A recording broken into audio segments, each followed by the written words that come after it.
من راستی بار از یک جوابی برادری که در همین قوم است نخواستم راستی بار جواب بر او بگردانم، لکن هیچ دیگر دلمانم قرار نگرفت.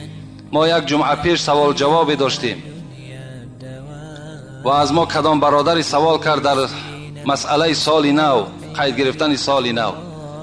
ما با حکومت دارا و با مکتب ها کاری نداریم، زیرا آنها امروز مجبور هستند که این سال نو قید کنند.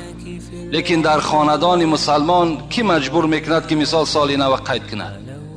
من اینقدر جواب گفتم که سال نو از مسلمان ها نیست، سال نو از مردم مسلمان نیست، این سال میلادی حضرت عیسی است، این از ما نیست. مسلمان های ما و شما دو عید دارند، عید قربان، عید رمضان.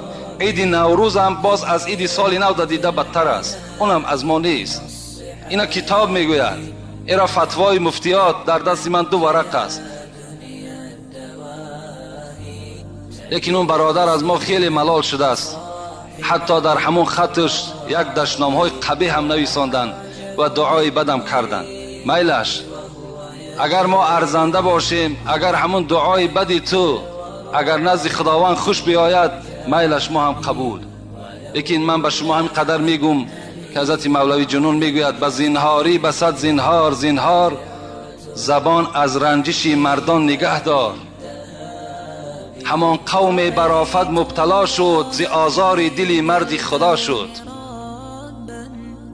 که 100 بار این جهان از آه دل سوخت، ولیکن به ادب عبرت نآموخت. شناس ای کور دل آتش نفس را، بکن اندیشه روزی پیش و پس را. سگ از اخلاص آمد جنس آدم، ز بی اخلاص آدم شد ز سگ کم. المسلم اخو المسلم، پیغمبر خدا گفته است مسلمان برادر مسلمان. لا یظلموه ولا یکذبوه ولا یخذلوه. مسلمان باید یکدیگر را دروغ نگوید، مسلمان یکدیگر را خار نکند، مسلمان باید یکدیگر را تحقیر نکند، دشنام ندهد. این وظیفه هر یک مسلمان است.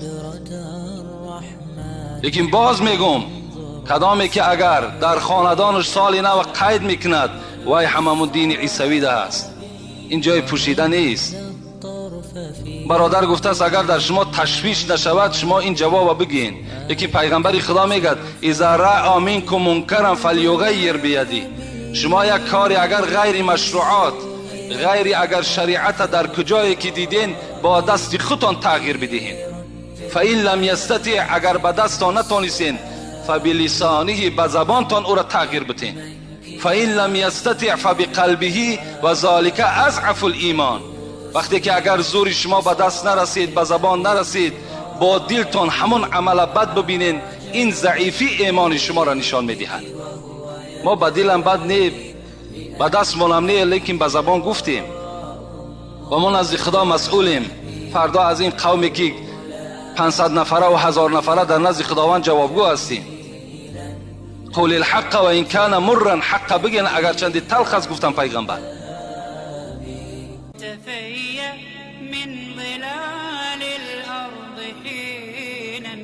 محبان خورده ست سنگی ملامت، تو کی میمانی ای سالک سلامت.